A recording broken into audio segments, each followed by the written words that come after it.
Welcome back everyone to another tutorial for the One Piece Odyssey game. In this video, I'm going to show you how you can customize or change your characters within this game. So let's get started right away.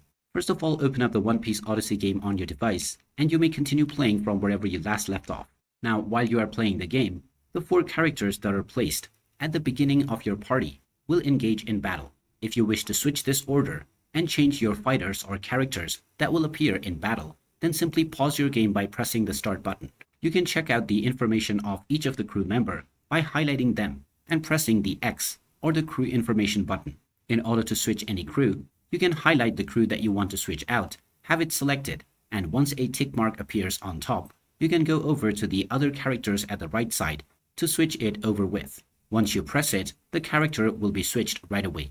Once you have switched your character, just go back and your changes will be saved for the next battle. You can switch it at any point of time while you are running around in the game or even in the midst of your battle. And there you have it. That is how easy it is to change your characters or switch their order on the One Piece Odyssey game. If you find this video helpful, make sure to hit that like button and subscribe to our channel for more helpful tips and tutorials.